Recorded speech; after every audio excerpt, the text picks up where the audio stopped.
अरे चिंग्स, ये तो क्या कर रही है इतने ध्यान से? क्या बताऊं, कल ना स्कूल में ग्रुप प्रोजेक्ट है, उसी का काम कर रही हूँ। बहुत सारा काम है। अरे ग्रुप प्रोजेक्ट में तो एक साथ सब काम करते हैं ना। हाँ वो तो है, पर सब अपना अपना काम कर रहे हैं। कबूतरों से कुछ तो सीखा होता चिंग्स। अब कबूतरों से क्या सीखना था? बताती हूँ। एक बार की बात है, एक नगर में एक बड़ा सा जंगल पड़ता था। उस जंगल के बीचों बीच एक बहुत बड़ा पेड़ था, लेकिन वो कोई आम पेड़ नहीं था। उस पेड़ पर बहुत सारे पक्षी रहते थे और बड़े मजे से उसका फल खाते थे। उसी पेड़ पर पक्षियों के अलावा कई सारे छोटे बड़े जानवर भी रहा करते थे। वो पेड़ अपनी घनी छाया के नीचे राह चलते लोगों को दो घड़ी आराम करने का भी स्थान दे दिया करता था। उन्हीं पक्षियों में एक कौवा भी रहता था। एक दिन वो सुबह सुबह चारे की खोज में घोंसले से उड़ा ही था कि उसने रास्ते में देखा एक व्यक्ति बड़ा सा जाल हाथ में लिए उस ओर चला आ रहा है। कौवे को देखकर कुछ शक हुआ। उसने सोचा, जाल बिछाकर चावल के दाने बिखराएगा और इस पेड़ के पंछियों को फंसा लेगा। शिकारी को पेड़ की ओर आते हुए देख कौवा अपने घोंसले पर वापस आ गया। उसने पेड़ पर बैठे सभी पक्षियों को शिकारी और उसके जाल के बारे में सावधान किया। शिकारी जब पेड़ के पास पहुंचा तो कौवे का शक सच साबित हुआ। उसने सचमुच जाल बिछाया और चावल के दाने बिखरा दिए। फिर एक झाड़ी के पीछे जाकर चुपचाप छिप के बैठ गया। पेड़ पर बैठे पक्षियों को कौवे की बात याद थी, इसीलिए वो जाल में नहीं फंसे। लेकिन तभी वहां एक कबूतरों का झुंड उड़ता हुआ आ पहुंचा। कौवे ने उन्हें भी चेतावनी देकर रोकना चाहा, लेकिन उन्होंने कौवे की एक ना सुनी और चावल के लालच में जाल पर जाकर बैठ गए। पलक झपकते ही वो जाल में फंस गए। जब शिकारी ने देखा कि एक साथ उसने इतने सारे कबूतर फंसाए हैं तो वो बहुत खुश हो गया।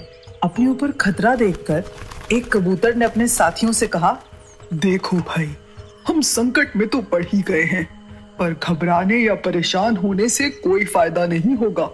इस समय बुद्धि से काम लेना चाहिए, तभी हम सब इस परेशानी से निकल सकते हैं। शिकारी जैसे जैसे पास आ रहा था, कबूतर डर के मारे घबराने लगे। तभी उस कबूतर ने कहा, साथियों, अब एक ही उपाय है, सब मिलकर जोर लगाओ और इस जाल को अपने साथ तेजी से उड़ा ले चलो, तभी हमारी जान बच सकती है। उस कबूतर की बात मानकर सभी जाल के साथ एक साथ आसमान में उड़ गए। शिकारी उनको पकड़ता भी तो कैसे पकड़ता। कुछ देर उनके पीछे पीछे दौड़ने के बाद कबूतर आकाश में कहीं दूर चले गए।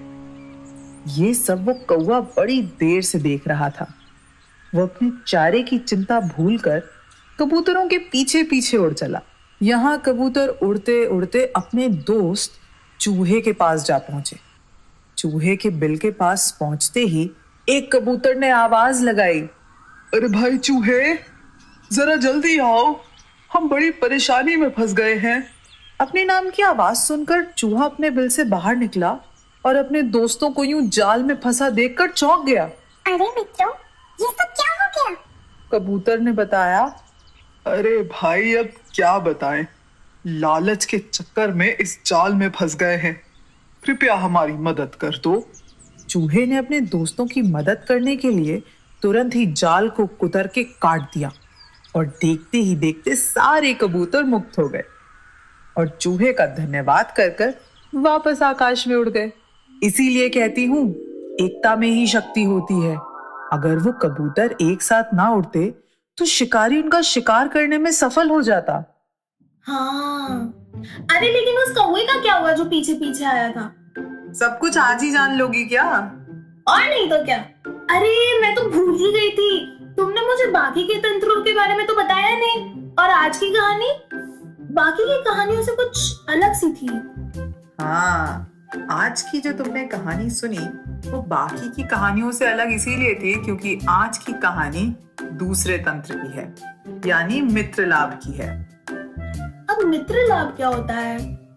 मित्र लाभ में वो कहानियां हैं जिसमें हमें ये समझ आता है कि हमें दोस्त जब भी बनाने चाहिए हमेशा सोच समझकर बनाने चाहिए, क्योंकि अच्छे दोस्त हमेशा हमको गलत से सही राह पर ले आएंगे। अच्छा, फिर एक और कहानी। आज के लिए इतना ही, अब अगली कहानी कल।